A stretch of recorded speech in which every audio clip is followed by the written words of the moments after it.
close scrutiny of the alleged references to Muhammad in the Bible as a prophet, they absolutely have no relation to the prophet of Muhammad, nor prophesy his coming. Muhammad is not mentioned in the Old Testament.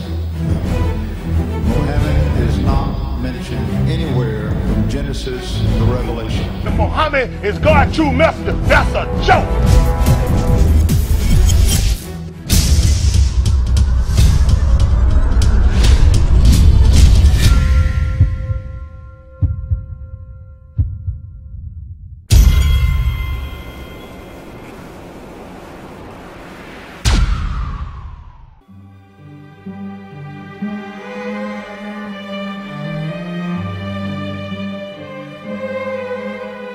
Lo, we inspire thee as we inspired Noah and the prophets after him, as we inspired Abraham and Ishmael and Isaac and Jacob and the tribes, and Jesus and Job and Jonah and Aaron and Solomon, and as we imparted unto David the Psalms.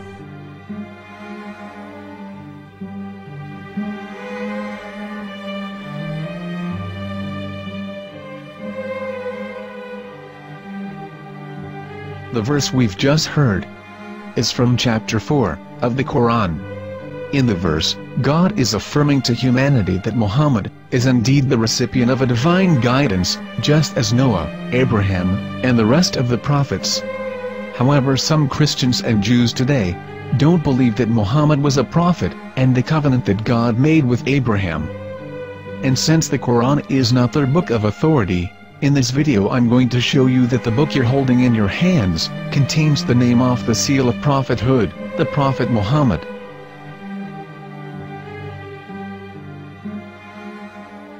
As known, the Old Testament was preserved in the Hebrew language. In the 5th chapter of the Shir HaShirim, which is one of the 5 Megillat or sacred scrolls that are part of the Hebrew Bible, or for short the Song of Solomon, as Christians know it today. That chapter is discussing someone. Jews will say it is discussing Solomon, while Christians will say it is discussing Jesus.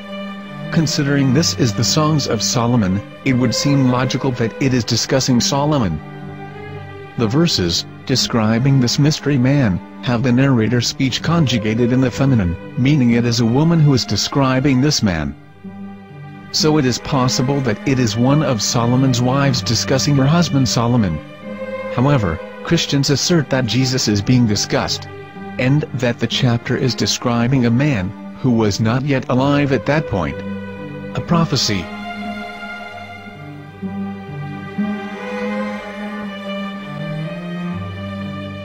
In reading the English translation of Song of Songs 5:16, it finishes the description by saying, "He is altogether lovely," but what most people don't know is that the name of that man was given in the original Megillat. Here is verse 16, and how it is written in ancient Hebrew, before introducing the vowels, in the 8th century. From the Hebrew Bible, on scripturetext.com. Here is the word in question. This word is made of 4 letters. Mem, Het, Mem, Dalet. Now when reading the word as it is written in its original form, with no vowels, it can be read as Muhammad, which is the name of the Muslim prophet, or as Mamad with no A after the H. According to Ben Yehuda's Hebrew-English dictionary, it is correctly pronounced as Muhammad, not Mamad. So how we're going to know for sure if it's pronounced as Muhammad, the Muslim prophet, or as Mamad, a random Hebrew word? The only way is to give the verse to a rabbi and say to him, "Please read." Here is the Song of Songs 5:16, and how it is read by a rabbi from a Hebrew Jewish site. Please notice, the im in Hebrew is a plural of respect. Hiko mamtakim vechullo mahamadim ze dodi vezer'i benot Yerushalayim. Hiko mamtakim וכולו מחמד, מחמד, מחמד, מחמד, מחמד, מחמדים. זה דודי וזרעי בנות ירושלים.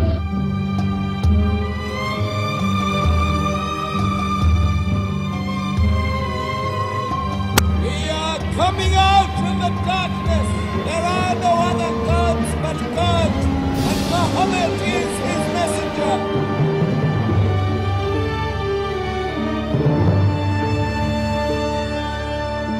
Let the world hear. חיקו ממתקים וכולו מחמדים, זה דודי וזרעי בנות ירושלים. חיקו ממתקים וכולו מחמד, מחמד, מחמד, מחמד, מחמד, מחמדים, זה דודי וזרעי בנות ירושלים.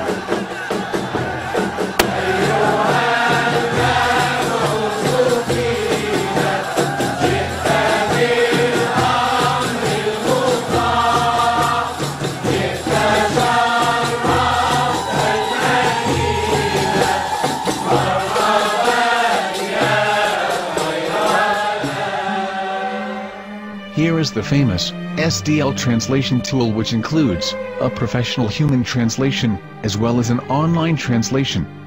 We're going to copy our Hebrew word of the Song of Songs, directly from the Jewish site. It's the same site, where you can hear the rabbi reading the verse in Hebrew. All links are in the description, so, we're going to copy the word and paste it, and ask, please translate. Are they going to translate the meaning of the name of that person? As the Bible translators did. Which is the praised and the lovely one, or are they going to keep the name as it is? Well, see it yourself. Here is the World Lingo translator. The result is the same. It's Muhammad. You have no right. You have no right to translate names of people. Anybody. Your name should be retained. Mr. Black is Mr. Black, though he's white. You have no right to translate names of people. But they have been doing that. Muhammad they translated as altogether lovely. But the word Muhammad is there in the Hebrew language. The word Muhammad is there in the Hebrew language.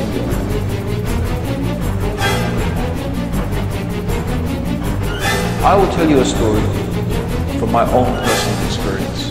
Years ago, I used to spend every Sunday afternoon in a place called Speaker's Corner. And in my years down there, I got to know a Jewish rabbi. He was a very nice man. He used to listen to me, and he was always very polite and talked about Islam in a very nice way. And one day, during one of our conversations after some years, I thought that it was about time I should invite him to Islam. So I said to him, you know, my friend, we have been talking now for many years, and even you have admitted to me that Muhammad is a prophet. So why then do you not embrace Islam? He said to me, we Jews, we never change our religion. I said, but half of the rabbis of Medina became Muslim. He said, that is true, but still, we Jews never change our religion. I thought, what can I say to him? He looked at me and said, listen to me, my friend. God sent to us a prophet Moses, and we didn't even listen to him. Do you think we're going to listen to another prophet after him? From another tribe? From another people? When he said that, I had nothing left to say. He knew that Muhammad was a prophet. In fact, another rabbi also came up to me and he said to me, we know Muhammad is a prophet, and he quoted to me a passage from the Bible